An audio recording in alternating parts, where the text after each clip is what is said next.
present to you the Gallows Monologue from Sidney Ryan's Gunpowder and Blood.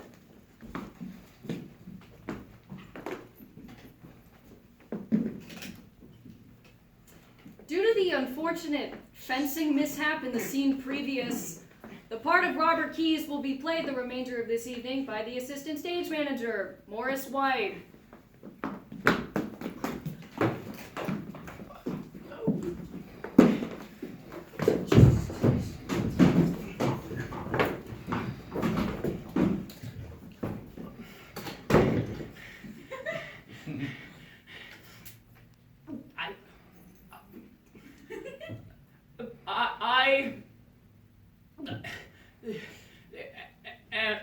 am not afraid to die.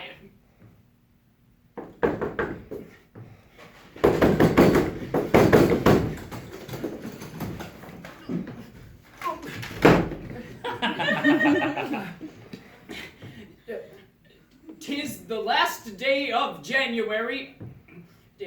Tis the last day of Robert Keyes. This year of our Lord, 1606. I say our Lord, I say it, though our goodly king would have otherwise. He would have the one Lord is reserved for the Protestants, while another for the Catholics. And thus I stand before you.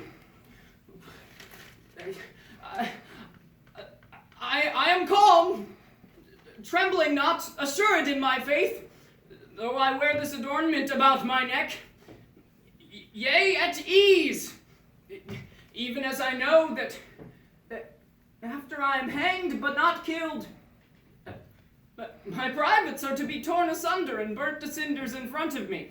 There shall be a different fire in my privates than the fire they have previously known.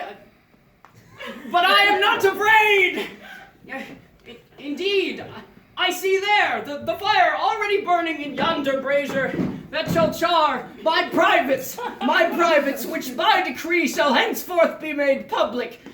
And that organ I hold most dear, and have held most dear for all my days, henceforth shall no longer be my privates, but my publics.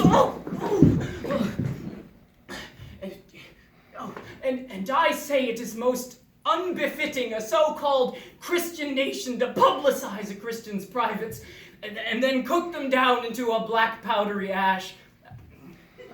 Yea, and verily, I stand here with mien serene, though I know that those flames, which shall soon be licking at my privates with most indecorousness, are also reserved for my bowels, which I understand are to be indelicately ripped from the inside of my body and transplanted to the outside of my body, where I dare say they shall not function as smoothly as they do now. And ye shall all witness the last movement of my bowels as they are transferred to the brazier beyond, where they too, my bowels, shall be roasted in front of my eyes. But would that I had 1,000 bowels for my Catholic faith! But alas, God has granted me but one bowels. One bowels I will gladly proffer to the goodly King James and his rabless parliament that narrowly escaped just retribution.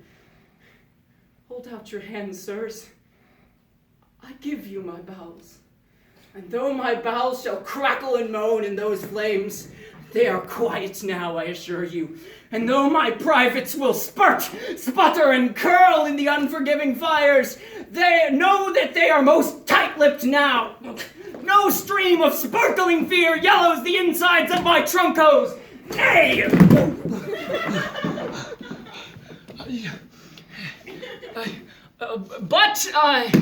But where was I? Private severed fear, disembowelment quartered, displayed on pikes, dipped in pitch, grooves. I can't read this.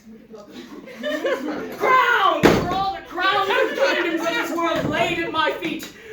I given the chance to remove this noose and slink away to freedom, aha! But thither, I see, I am being summoned.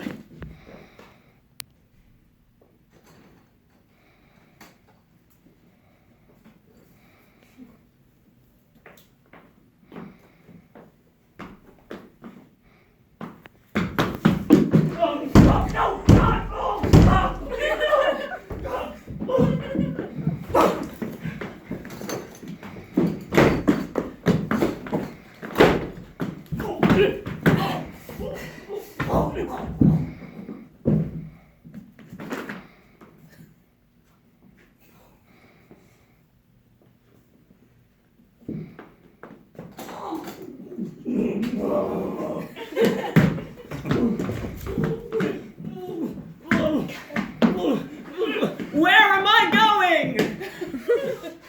Fret not, my faith assures me. Must I leave this earth so soon? My wife, my children, worry not, my faith assures me. The end comes for us all. We blithely turn away from this most incontrovertible of facts, that the end comes for thee and thee and thee. On your own day, in your own way, you will be standing on the veritable gibbet, your veritable privates primed for gross molestation by the veritable fires beyond. But how many of us can face our most appalling and unsatisfactory fate? How many of us will say, as I can say on this day, how many of us will say, with placid affect and unjaundiced eye, how many of us can be taken by the hands of Black Death himself and say, I am not afraid. I am not afraid. I am not afraid.